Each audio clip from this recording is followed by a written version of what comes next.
What is up? This is your boy Anecdotal, and today I have went over the 3,000 soldier point mountain. I don't know what to call it, man.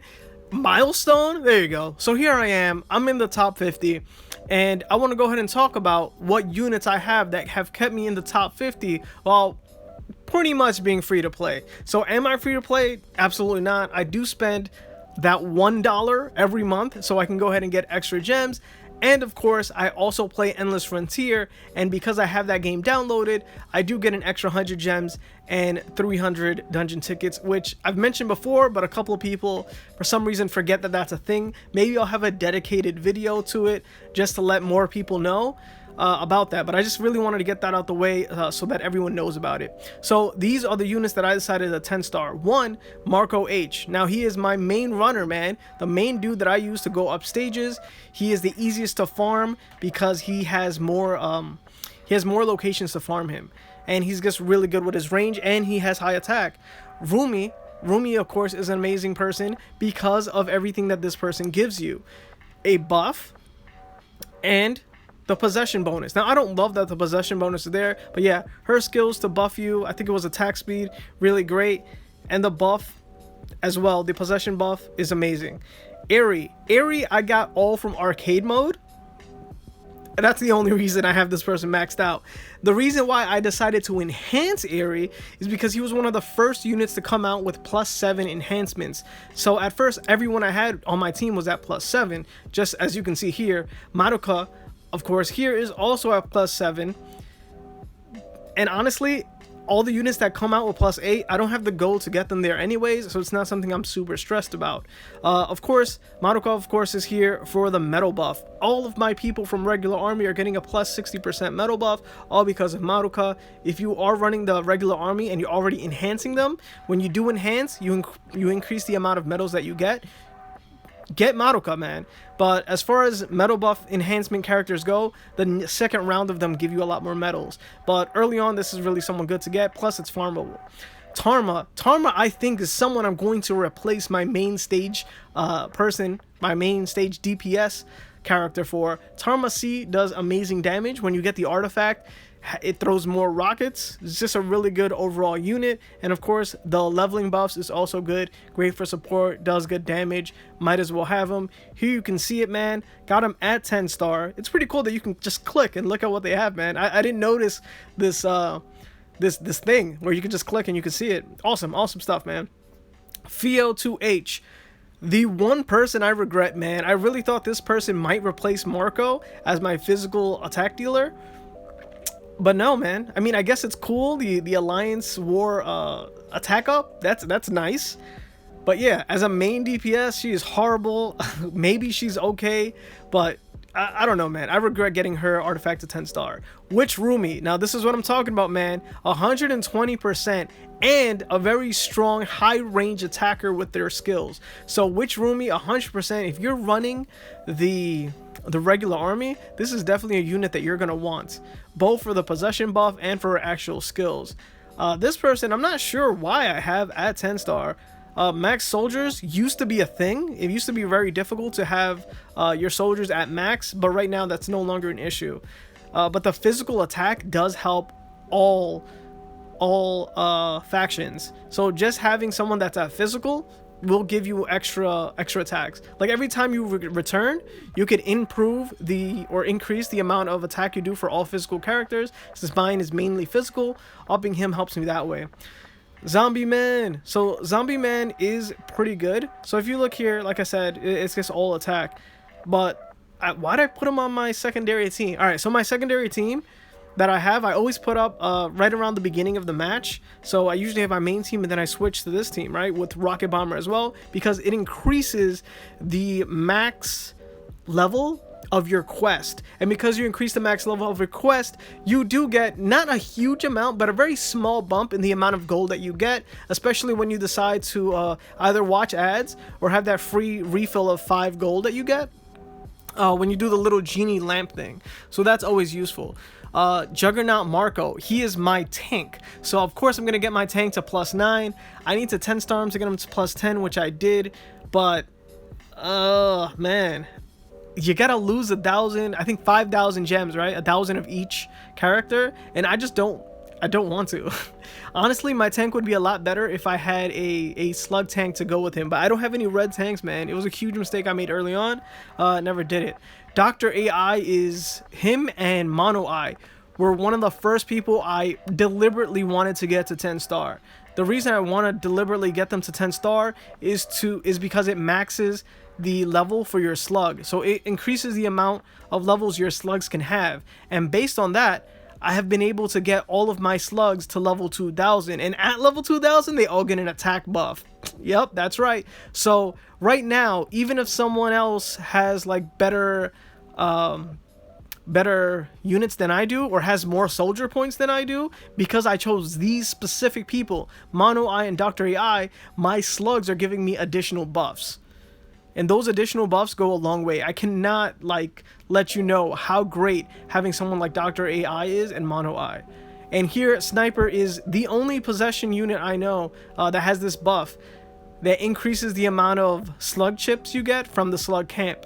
And as you know, this is used to upgrade your slug levels. So again, I can only get to 2,000 easily. One, because of the slug camp stage that I'm in. I'm almost done with the slug camp. But also I get more chips, and honestly, man, getting more chips, that's amazing.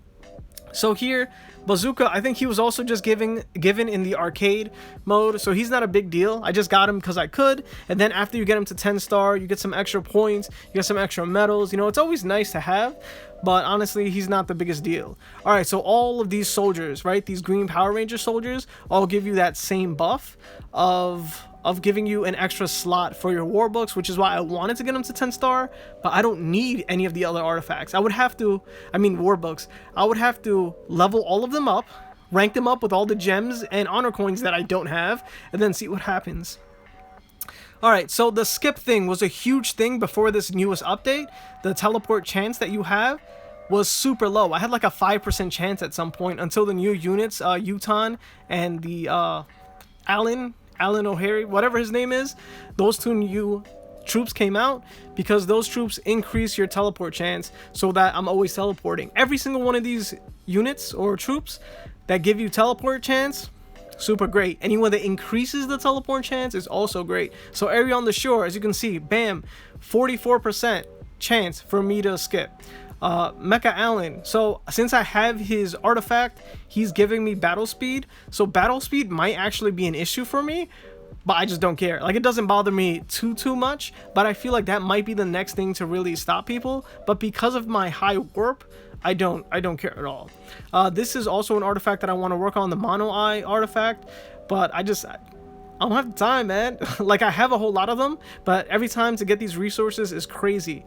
Oh, you may be able to notice this. So Cynthia Harnett, her teleport chance is 46%. So any one of these newer units actually have a much higher percentage. So these probably are units, if you can get them, are ones that you want to get earlier. They matter more. So if you're new to the game, yeah, man, there is some power creep, and that power creep comes here. Shielded Gorilla. His possession buff also, just like the Sniper, is the only one that I've seen in the game. So this right here increases the amount of warp that you have with your slugs. So I'm getting a 150% increase. So if I'm supposed to skip 100 stages, just think of it as an extra 150% on that 100 stages. Mathematicians, you let me know what that is, and bam, that's what you got. So it's insane. It increases the entire thing, your entire range, from the low end to the high end, so it's very useful. Tiny UFO Type A has pretty much like a useless thing. Like, I don't care about it at all. But of course, again, got those three all from the arcade mode. So that is the Bazooka guy, Airy, and now this eyeball, all from arcade mode. Man, it doesn't show you. Yeah, it just gives you 800. So after you get that 800 ticket, you can go ahead and pick it. Why is it good? Well, I kind of just wanted to get all of them at 10 star for completion's sake, but after you go ahead and get them to 10 star, you could either use them in the soul exchange, or you can save up a good amount of all three of them, try to get at least 1,000, 2,000 of all of them, and that will really help you to plus 10 enhance whatever soldiers you actually want to use. Now let's talk about the ones that I actually want right now.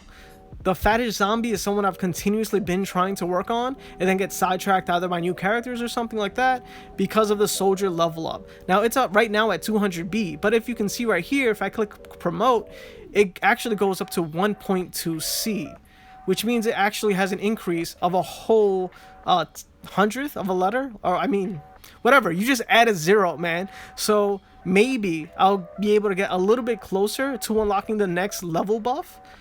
Or gold level buff. Once I get him to 10 star, I already have his artifact to 10 star for that. So let's see, what do I need? 7,000? Man, I am so blind. But yeah, it says 7,000. So maybe that could help me just a little bit more to inch my way over to getting 7,000 for my gold buff. So that's really the reason why I want him. Plus, honestly, any little level ups, man, every 10, 20 gold level ups could actually help you go up in stages pretty crazily. So I'm hoping to put everything on him, already have his artifact at 10, and already looking for gold quest opens and extra gold from all of my war books. So yeah, man. Also, he gives you teleport, and as you see, the teleport is super low because he is like a launch unit. Same thing for a lot of these other guys. Theo here, the battle speed thing kind of feels useless. It's just like an automatic, like it's hard capped at 30%, man, which is why I don't love it that much. Look at Trevor, 23% at 9 star, when you saw Harnett was at 46%. Really shows the disparity between newer troops and older troops and how helpful they could actually be. I'm also looking at, oh, this guy, the warp energy recharge is actually really great. The gold mine time is good. Ring Mecha, I thought he'd be a little bit more useful with the active skills, but like I said, if you are familiar with Endless Frontier, you might think skill pushing might be a thing soon, right? And maybe work on him, but so far, not at all, man. The only reason I have him so high is because of the Alliance rewards, where you could double it up. I always spend 100 for the first 5, so I can get 100 each. So I'm just waiting for there to get that every week to max him out to get him to 10 star, and then I'll just use them for the soul exchange or something like that. And then everyone else here is kind of everyone else. I think I got everyone up to 6 star, and for the most part got everyone to 8 star. And then, like, this is where the real grind begins, right? You have to purposely figure out who you want next, and who I want is Leona, Fetish Zombie, of course, and Lobster. Dude, any of the metal buff people. So I know, even though the Lobster here is only, or what's his name, Conga Red, even though I know he's only going to give me a 30% max for medals for anyone that is of the another force, tribe, or faction, all of that helps, you know? And if I could farm the newer units, like that, what is it, the Halloween looking one, the werewolf one, I'd definitely just switch to farming them. But for right now, seeing that he's only at 7 star when he used to be my main tank when I first started the game, it's a little sad, man. But I mean, metal buffs, having that buff of metal buffs will always be helpful. Leona, I kind of want because that freeze might be useful for boot camp. Yeah, Marzel Lantern here, it's already giving 80%, bro, at 8 star. This is what I'm saying, man. You gotta, if you see that there's a huge percentage difference, definitely go for those guys first. They matter. All of these guys that every 10 stages, like, you get a little buff, that means nothing for me. This guy, as you can see, barely gives me anything. Arabian Soldier, I think I got him up before, only for that physical mastery attack. Fiel, the 70% for picking up the prisoner, that gives you gold. I barely get any gold, really, from those things, so a 70% to 100, not really the biggest difference for me. And then, other than that, you can just pick soldiers that you feel do really good DPS that you could take to boot camp. Utan just looks funny, you know? Makes me really want to have him. And that's it, man. That rounds out my 3,000 points. You can go ahead and comment to me how many soldier points you have. All you got to do is go to your unit page, look at the upper left, and it'll show you. Now, as I've already shown before, you get 5 points for every star on your unit. That means if you have a 10-star unit or troop, you just do 10 times 5, which means you have 50 points. That's how difficult it is to get your soldier points. And I'm at 3,015. Yeah, boy. Obviously, I've been playing what? I haven't really been playing at launch, but around launch, because so many people that played EF went ahead to this game, wanted me to try it out. And honestly, it's so different from EF with the slugs and the teleporting and these world bosses. But guys, I still want an alliance boss. Can we get that in the game, please, man? Please, let's get that in the game. But yeah, man, super fun. Check it out. Let me know what your soldier points are below, and let me know if you need help on anything. Right now, I'm gonna go ahead and quickly farm a little bit of boot camp. At my level currently right now, I've finished everything at boot camp. Just a quick clear. The only one that I haven't finished is the last one, the one with the dark crab materials. Man, so difficult. So this has been your boy Anecdotal. If you like this video, man, make sure to like it, share with anybody from the MSI community, and of course, don't forget to make yourself known and comment down below. Peace.